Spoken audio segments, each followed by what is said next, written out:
देश दुनिया की सारी बड़ी खबर के सामने मौजूद दोस्तों, जरिए सबसे पहले सबसे बड़ी नाम को बताएंगे जहां पर राहुल गांधी ने फिर से इंडिया गठबंधन को आखिरकार बचा लिया। दोस्तों बताएंगे कैसे। कम से कम एनडीए गठबंधन वालों की 10 सीटों पर लॉटरी लग जाती दोस्तों, लेकिन राहुल गांधी के दखल देने के बाद मामला एकदम से पलट गया है और इंडिया गठबंधन फिर से एकजुटता के साथ मजबूत हो चुकी है। बताएंगे क्या है पूरा मामला, इसी के साथ में चलेंगे एक और बड़ी खबर की तरफ जहां पर बीजेपी वाले कर रहे थे पुरानी हरकतें, लेकिन चुनाव में इस बार इंडिया गठबंधन ने एक ऐसा कार्ड खेला है दोस्तों जिसका कोई तोड़ बीजेपी के पास नहीं है। बताएंगे क्या है पूरा मामला दोस्तों, जिसके बाद बीजेपी के नेता ने पूरी ताकत लगाकर एक प्रत्याशी को, महागठबंधन के प्रत्याशी को अपने साथ में कर लिया दोस्तों, लेकिन बाद में जो जानकारी मिली उससे निराशा की चपेट में है भारतीय जनता पार्टी। डिटेल में जानकारी अब तक पहुंचाएंगे। इसी के साथ में चलेंगे एक और बड़ी खबर की तरफ दोस्तों, जहां पर कांग्रेस पार्टी ने एक और सीट का त्याग किया है। इंडिया गठबंधन की पार्टी को चुनाव लड़ने के लिए बोला गया है। बताएंगे कहां। कांग्रेस ने बोला कि बीजेपी को हराना है और अपने सहयोगी को दे दिया गया फ्री में सीट। इसी के साथ में एक एक करके चलेंगे आज की सारी बड़ी खबरों की तरफ दोस्तों, लेकिन उससे पहले अगर आप भी मानते हैं कि दुनिया में कोई भी इस बात को मिटा नहीं सकता कि बिहार में परिवर्तन होने वाला है और बदलाव की बयार इस बार बह रही है, तो इस वीडियो को लाइक करके लाल बटन दबाकर चैनल को सब्सक्राइब करके बेल आइकन दबाकर कमेंट बॉक्स में अपनी राय जरूर लिखकर बताएगा। दोस्तों चलते हैं सबसे पहले सबसे बड़ी ब्रेकिंग न्यूज अपडेट की तरफ, जहां पर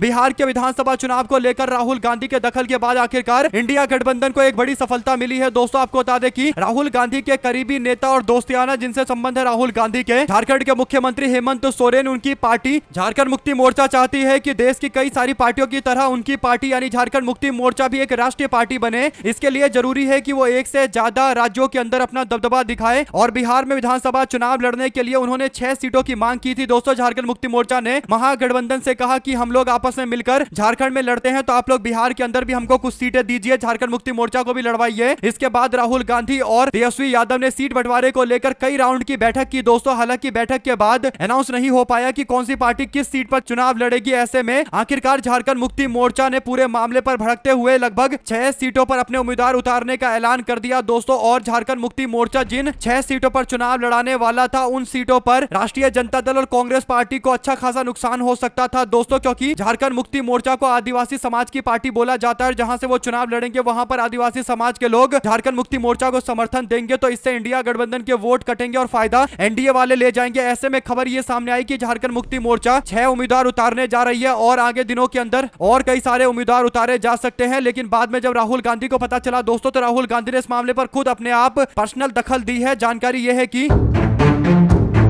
राहुल गांधी ने झारखंड के मुख्यमंत्री हेमंत सोरेन से बातचीत की दोस्तों, और फोन पर बात के दौरान राहुल गांधी ने झारखंड मुक्ति मोर्चा के नेता हेमंत सोरेन से मांग की कि आप इस बात पर ध्यान दीजिए, क्योंकि हमको बिहार में बीजेपी और एनडीए गठबंधन को हराना है, तो हम अपने उम्मीदवारों के खिलाफ खुद के उम्मीदवार खड़े ना करें। यानी एक एक सीट पर इंडिया गठबंधन के एक से ज्यादा कैंडिडेट उम्मीदवार चुनाव लड़ेंगे तो फायदा एनडीए गठबंधन वालों को मिलेगा। और बिहार की जनता पूरी तरीके से त्रस्त हो गई है, वो परिवर्तन चाहते हैं। अगर हम लोगों ने सही से सीट नहीं बांटा और उसके बाद अगर हमारी उम्मीदवारी को लेकर कुछ गलतियां हो गई और एक सीट पर अगर 2 उम्मीदवार महागठबंधन के उतर गए, तो फिर जनता हमें माफ नहीं करेगी। और भी कई सारी बातें राहुल गांधी की हुई है दोस्तों। कुल मिलाकर राहुल गांधी ने कोशिश की कि झारखंड मुक्ति मोर्चा को मनाया जाए दोस्तों, और क्योंकि राहुल गांधी के साथ में हेमंत सोरेन के अच्छे संबंध है और एक दूसरे का सम्मान करते हैं दोस्तों, तो राहुल गांधी के कहने पर हेमंत सोरेन ने अपनी पार्टी को आदेश दिया कि वो बिहार के अंदर एक भी उम्मीदवार ना उतारे और 6 उम्मीदवार जो पहले उतारे गए थे उन सबके नाम वापस ले लिए गए। बोला गया है कि हम लोग बिना किसी सीट के महागठबंधन के साथ खड़े हैं, पूरी तरीके से सपोर्ट कर रहे हैं। हम लोग बिहार के वृहद हित में ये फैसला ले रहे हैं और ये सुनिश्चित करना चाहते हैं कि इंडिया गठबंधन की सरकार बने। आपको बता दें कि इससे पहले राहुल गांधी ने मुकेश सहनी को प्रेस कॉन्फ्रेंस करने से रोका था दोस्तों। यानी अचानक से इस तरीके का माहौल बन गया था कि इंडिया गठबंधन से बाहर जाने वाले थे मुकेश सहनी, और इसके लिए उन्होंने प्रेस कॉन्फ्रेंस भी बुला लिया था। एक बड़े बड़े बैनर पोस्टर लगा दिए गए थे, कुर्सियां भी तैयार कर ली गई थी, केवल मीडिया को बुलाना था और प्रेस में ऐलान करना बाकी रह गया था। लेकिन राहुल गांधी ने उनसे संपर्क साधा और उनसे भी ये बोला कि हम सबको मिलकर एक लक्ष्य के अंतर्गत बिहार में एनडीए गठबंधन को हराना है। और बाद में राहुल गांधी की बात सभी लोग मान गए दोस्तों। एक तरीके से राहुल गांधी का सारे बड़े नेता सम्मान करते हैं और इसीलिए उनकी बातें मान भी गए। इससे पता चलता है कि वो पूरा प्रयास कर रहे हैं कि इंडिया गठबंधन में कोई भी आपस में दरार ना हो, एक सीट पर केवल एक उम्मीदवार मैदान में उतरे। और पहले चरण के नाम वापस को लेकर अंतिम दिन बीते दिन था दोस्तों, अब दूसरे चरण को लेकर भी जल्द अंतिम दिन आने वाला है जब नाम वापस होगा। देखते हैं अंत में कितनी सीटों पर फ्रेंडली फाइट की जानकारी मिलेगी। जो भी जानकारी आती रहेगी आगे अब तक लगातार अपडेट पहुंचाते रहेंगे। चलते हैं एक और बड़ी खबर की तरफ दोस्तों, जहां पर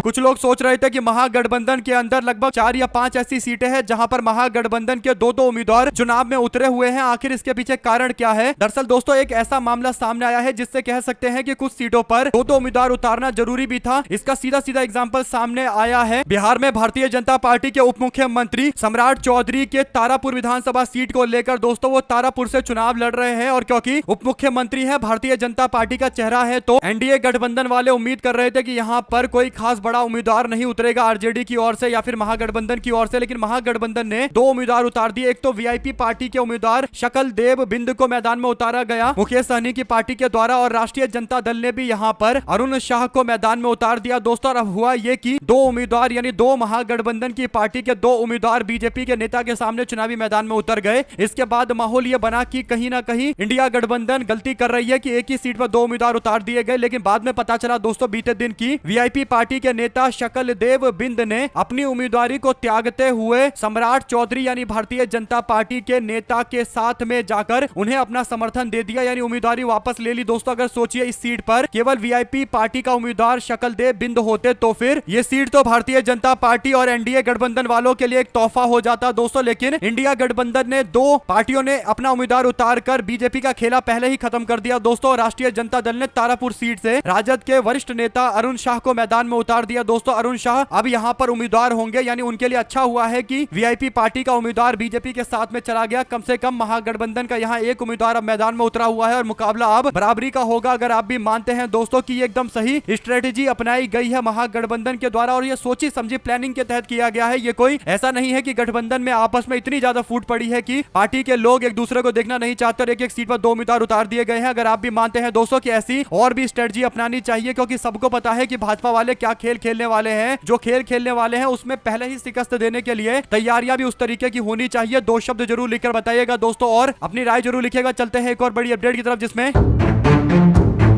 पुरानी दिल्ली की मशहूर ऐतिहासिक घंटे वाला मिठाई की दुकान पर इमरती और बेसन के लड्डू बनाते हुए राहुल गांधी नजर आए दोस्तों। सोशल मीडिया पर कांग्रेस पार्टी ने एक वीडियो शेयर किया जिसमें राहुल गांधी लोकल हलवाई से मुलाकात करने के लिए जाते हैं। मशहूर हलवाई है पुरानी दिल्ली के घंटे वाला मिठाइयां और वहां जाकर राहुल गांधी ने उनसे पूछा कि आपकी ये दुकान कब से है, तो बताया गया कि ये 200 साल प्लस की दुकान है यानी बहुत पुरानी दुकान है। और बाद में बताया गया कि आपकी दादी जी यानी इंदिरा गांधी जी हो, आपके पिता राजीव गांधी हो, राहुल गांधी से ये बोला गया कि उन्होंने भी हमसे मिठाइयां खरीदी है, हमने उनको भी सर्विसेज दी है। इंदिरा गांधी जी को, जवाहरलाल नेहरू जी को, प्रियंका गांधी जी को, सबको हमने सर्विसेज दी है। और राहुल गांधी ने कहा कि आप बहुत पुराने समय से ट्रेडिशनल यानी पारंपरिक तौर पर मिठाई बनाते हैं, पारंपरिक रूप से मिठाई बनाते हैं। इसके बाद राहुल गांधी ने और डिटेल में जानकारी इकट्ठा की दोस्तों। इसके बाद राहुल गांधी ने खुद से इमरती बनाया और बेसन के लड्डू बनाए और हलवाई जो वहां पर मौजूद था राहुल गांधी की तारीफ भी कर रहा था दोस्तों। यानी राहुल गांधी उन सभी लोगों से मुलाकात कर रहे हैं जिनके राहुल गांधी के परिवार के साथ में एक अच्छे संबंध है दोस्तों। राहुल गांधी से मजाक करते हुए हलवाई की दुकान में जो मालिक थे दोस्तों वो राहुल गांधी से कहते हैं कि हम आपको भी मिठाई देना चाहते हैं, आप हमसे भी मिठाई खरीदिए, हम तो इंतजार कर रहे हैं कि राहुल गांधी जी आप कब शादी करेंगे। इसके बाद राहुल गांधी मंद मंद मुस्काने लगते हैं दोस्तों, जिससे लग रहा है कि राहुल गांधी जरूर शादी के बारे में विचार विमर्श कर रहे हैं। जो भी आपकी राय है लिखकर जरूर बताएगा। अगर आप भी मानते हैं कि जो नेता दिल से साफ होता है उसको शकल से ही देखा जा सकता है दोस्तों। राहुल गांधी को लेकर एक बात तो डंके की चोट पर बोला जा सकता है कि वो जो दिल में बात रखते हैं वही उनकी बात जुबान पर होती है। और कुछ लोग जो कुटिल राजनीति करते हैं दोस्तों वे लोग आप जानते हैं कि कौन है और कैसे बड़े बड़े पदों पर जाकर बैठ गए हैं। दो शब्द जरूर लिखकर बताइएगा राहुल गांधी जी के बारे में। चलते हैं एक और बिग न्यूज अपडेट की तरफ दोस्तों जिसमें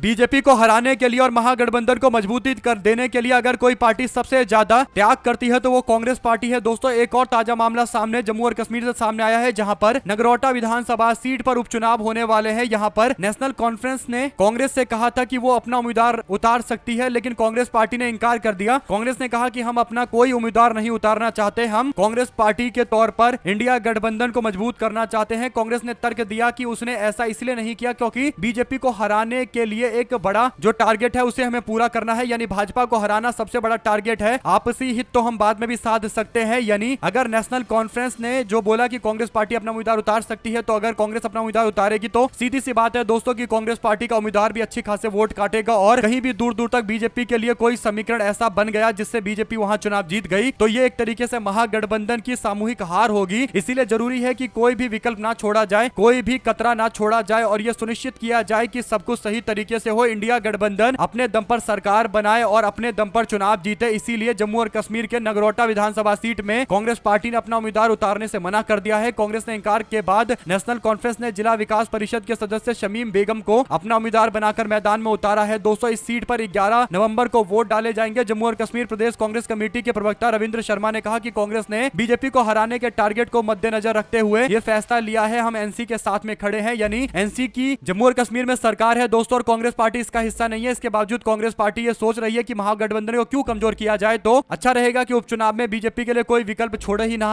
और नेशनल कॉन्फ्रेंस के सामने कोई उम्मीदवार ना उतारे। 2 शब्द जरूर लिखकर बताएगा। चलते हैं एक और अपडेट की तरफ दोस्तों, जिसमें कांग्रेस पार्टी ने एक और बड़ा त्याग किया है दोस्तों। बिहार विधानसभा चुनाव के मद्देनजर कांग्रेस पार्टी ने एक सीट पर अपना उम्मीदवार उतार दिया था। वो सीट है लालगंज की सीट। यहां पर कांग्रेस की ओर से आदित्य राज चुनावी मैदान में उतरे दोस्तों। आदित्य राजा ने गठबंधन की ओर से कांग्रेस पार्टी के टिकट पर नॉमिनेशन फाइल कर दिया दोस्तों। यहां पर आरजेडी ने पहले से ही बाहुबली नेता मुन्ना शुक्ला की बेटी शिवानी शुक्ला को मैदान में उतारा है दोस्तों। और जब शिवानी शुक्ला मैदान में उतरी है तो फिर राष्ट्रीय जनता दल कोशिश कर रही थी कि कांग्रेस पार्टी अपना उम्मीदवार पीछे हटा ले। उसके बाद कांग्रेस ने इस बात को माना और कांग्रेस ने अपने उम्मीदवार आदित्य राजा को कहा कि आप अपना नॉमिनेशन वापस कीजिए, नामांकन वापस कीजिए। और नॉमिनेशन बाहर होने के बाद वापस होने के बाद अब यहां पर लालगंज की सीट पर केवल एक उम्मीदवार है और वो है मुन्ना शुक्ला की बेटी शिवानी शुक्ला, जो राष्ट्रीय जनता दल की टिकट पर चुनावी मैदान में है दोस्तों। 2 शब्द जरूर लिखकर बताइएगा। चलते हैं एक और अपडेट की तरफ, जिसमें बिहार के विधानसभा चुनाव को लेकर सरगर्मियां तेज है। ऐसे में भोजपुर से बीजेपी के पूर्व सांसद आरके सिंह ने एक बार लोगों से अपील की है दोस्तों, और वो किसी भी आपराधिक छवि के लोगों को वोट ना दे। ये जनता से अपील बीजेपी के वरिष्ठ नेता ने की है दोस्तों। पूर्व सांसद राजकुमार सिंह यानी आरके सिंह ने कुछ दिग्गज लोगों के नाम देकर, उदाहरण देकर बताया कि अगर इन लोगों को चुना तो फिर बिहार के लिए फिर से वही बुरे दिन आ जाएंगे और बिहार अपने बुरी स्थिति में पहुंच जाएगा। खास बात यह है कि उन्होंने एनडीए के उम्मीदवारों के नाम ले लेकर उनको वोट नहीं देने की अपील की दोस्तों। अनंत सिंह जो प्रत्याशी है मुंगेर से, और सम्राट चौधरी जो भारतीय जनता पार्टी के उप मुख्यमंत्री है, उनको बिल्कुल भी वोट जनता को नहीं देना चाहिए क्योंकि ये लोग आपराधिक छवि के व्यक्ति है। आरके सिंह ने फेसबुक पर लिखा कि सभी बिहार वासियों को मेरी ओर से दीपावली की हार्दिक शुभकामनाएं। आप सभी सब परिवार स्वस्थ रहे, सुखी रहे और खूब तरक्की करे। ईश्वर से मैं ये कामना करता हूं। अपने राज्य तथा परिवार का भविष्य तय करने का समय आ गया है। आपका मत ये तय करेगा कि बिहार का और हम लोगों के बाल बच्चों का क्या भविष्य होगा। यदि आप बिहार और अपने बच्चों के भविष्य को उज्जवल देखना चाहते हैं तो मेरा निवेदन यह है कि किसी भी आपराधिक पृष्ठभूमि वाले अथवा भ्रष्ट व्यक्ति को वोट ना दे, भले ही आपको आपके जाति का ही क्यों ना वो व्यक्ति हो। यदि आपके सामने जितने प्रत्याशी हैं सभी भ्रष्ट हैं, आपराधिक प्रत्याशी हैं, आपराधिक प्रकृति के हैं, तो फिर नोटा का बटन दबा दीजिए। यदि आप आपराधिक पृष्ठभूमि अथवा भ्रष्ट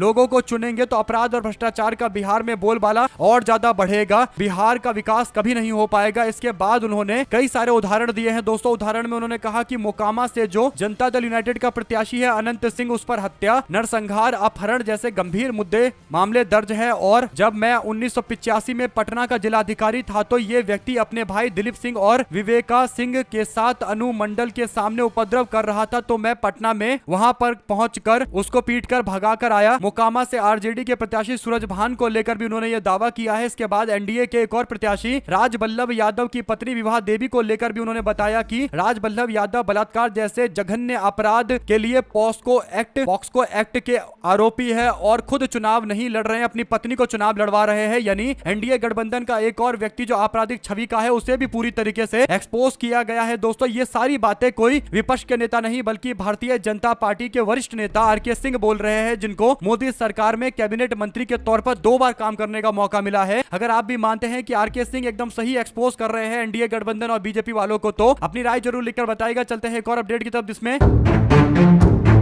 क्या नरेंद्र मोदी अपना इस्तीफा देंगे दोस्तों। मुख्यमंत्री सिद्धरमैया ने भाजपा के प्रदेश अध्यक्ष को चुनौती देते हुए कहा कि अगर आप और आपकी पार्टी में हिम्मत है तो दलित नेता गोविंद कारजोल को प्रदेश अध्यक्ष बनाएं, उन्हें आगामी विधानसभा चुनाव में मुख्यमंत्री के पोस्ट पर उम्मीदवार घोषित करे। इतना भी महत्वपूर्ण बात यह है, इसमें महत्वपूर्ण बात यह है कि आरएसएस प्रमुख मोहन भागवत ने 75 वर्षीय मोदी के इस्तीफे का संकेत दिया है। आरएसएस ने मोदी को पद छोड़ने का निर्देश दिया है, ये दावा कर रहे हैं मुख्यमंत्री सिद्धरमैया दोस्तों। हालांकि मुख्यमंत्री सिद्धरमैया आजकल आरएसएस और भाजपा वालों को जमकर निशाने पर ले रहे हैं दोस्तों। प्रियंक खड़गे भी आरएसएस को निशाने पर ले रहे हैं, क्योंकि सबको पता है कि अगर भाजपा वाले ऑपरेशन लोटस चलाने की कोशिश कर रहे हैं तो कुछ लोग कांग्रेस पार्टी में हो सकते हैं कर्नाटका के अंदर जो आरएसएस के प्रति सॉफ्ट कॉर्नर दिखाए। और जिस तरीके से कांग्रेस पार्टी आरएसएस को लेकर एग्रेसिव है दोस्तों, वे नेता या तो उभर कर सामने आएंगे या फिर वे लोग कहीं ना कहीं आरएसएस और भाजपा विरोधी साबित होंगे। और इसीलिए ये चाल चली जा रही है ताकि किसी भी तरीके से कांग्रेस पार्टी को अगर कर्नाटका में पीछे धकेलने और सरकार से बाहर करने की साजिश अगर कोई रची गई है तो फिर उसको पूरी तरीके से उसका समूल विनाश किया जाए। अगर आप भी मानते हैं दोस्तों कि 75 साल के मोदी 17 सितंबर को ही हो चुके हैं, अब तो सोचिए कि एक महीना और ज्यादा हो गया दोस्तों। नरेंद्र मोदी कब रिटायर्ड होंगे इसकी उम्मीद में सब लोग बैठे हुए हैं। अगर आप भी मानते हैं कि भाजपा जो नियम लेकर आई थी वो मोदी के ऊपर भी लागू होना चाहिए, भाजपा को किसी युवा नेता को आगे करना चाहिए। अब नरेंद्र मोदी भारत की हालत खराब करते करते थक चुके होंगे दोस्तों। अब नरेंद्र मोदी के हाथ से सत्ता किसी और भाजपाई नेता को मिलना चाहिए, युवा नेता को मिलना चाहिए। तो अपनी राय जरूर लिखकर बताएगा। चलते हैं एक और अपडेट की तरफ दोस्तों, जिसमें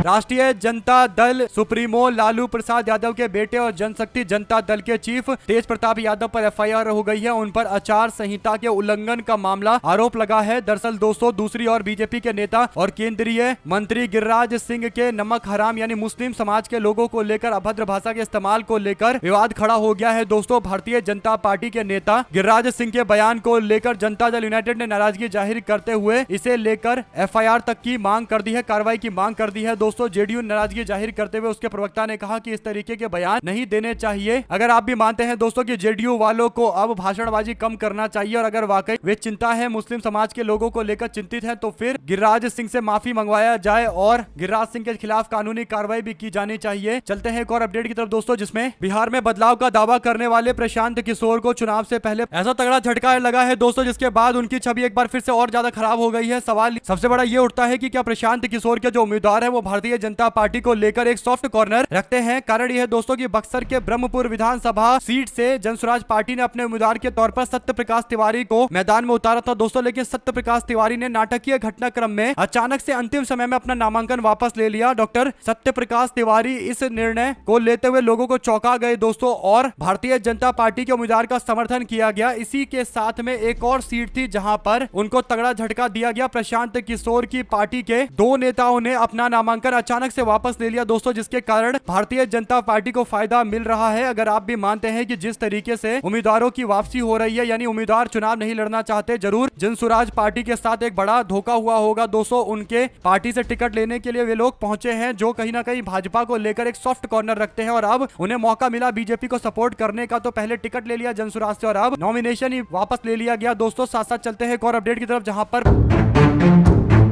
पुणे के अंदर शनिवाड़ा में मुस्लिम महिला द्वारा नमाज अदा की गई तो बीजेपी की सांसद ने अपने समर्थकों के साथ जाकर वहां पर गौमूत्र से शुद्धिकरण कर डाला दोस्तों और इसको लेकर विवाद बढ़ गया है। शुद्धिकरण का जो दावा किया गया दोस्तों, इस मामले पर कांग्रेस पार्टी के नेता सचिन सावंत ने बीते दिन सोमवार को कहा कि बीजेपी कार्यकर्ताओं के द्वारा वहां गौमूत्र छिड़कने की घटना ऐसी है कि इसे सुनकर माथा पकड़ लेना पड़े। इतना ही नहीं, महायुति में बीजेपी के सहयोगी एनसीपी अजित पवार गुट ने भी इसको लेकर हमला बोला है। सोशल मीडिया एक्स पर पोस्ट में सचिन सावंत ने कहा कि शनिवार वाड़ा में मस्तानी भी थी। उन्होंने पोस्ट में पूछा कि पेशवा सरदारों ने ही छत्रपति का झंडा उतारकर यूनियन जैक लहराया था। अगर वो औरतें ऐसी जगह पर ईश्वर का नाम ले तो पेट में दर्द होने लगता है। क्या किसी ने आपको वहां बैठने से रोका है? क्या बैठकर ध्यान करने से रोका है? आप लोग भी ध्यान कर सकते हैं, लेकिन आपको क्या दिक्कत है? कुल मिलाकर दोस्तों भाजपा ही चाहते हैं कि हर छोटे मोटे मुद्दे पर इस तरीके की हवा चलती रहे। शायद यही बड़ा कारण है कि अब जाकर कहीं ना कहीं विवाद खड़ा करने की कोशिश की गई है और गौमूत्र से शुद्धिकरण करने का दावा किया जा रहा है दोस्तों, जिससे पता चलता है कि देश को स्थिति में लाकर छोड़ दिया गया है दोस्तों, जहां पर इन बातों पर भी लोग विश्वास करने लगे हैं। साथ साथ राष्ट्रीय जनता दल ने आगामी बिहार विधानसभा चुनाव के लिए अपने उम्मीदवारों की सूची जारी कर दी है। इस सूची में कुल 143 उम्मीदवार शामिल है दोस्तों। यह आधिकारिक सूची दूसरे चरण के नामांकन के आखिरी दिन जारी की गई है। 143 उम्मीदवारों में 24 महिलाएं हैं। इस सूची में एक खास बात यह है कि पिछले विधानसभा चुनाव के नतीजों के बाद ऑल इंडिया मजलिस इत्तेहादुल मुस्लिमीन ने 4 विधायक जो पाला बदल कर गए थे आरजेडी में शामिल हुए, तो उनमें से केवल एक को ही टिकट दिया गया। साथ साथ दोस्तों कांग्रेस पार्टी ने लगभग 60 उम्मीदवार मैदान में उतारे, जिसमें 18% के आसपास यानी लगभग 7 या 8 उम्मीदवार कांग्रेस पार्टी ने मुस्लिम समाज के उतारे हैं। चलते हैं एक और अपडेट की तरफ दोस्तों, जिसमें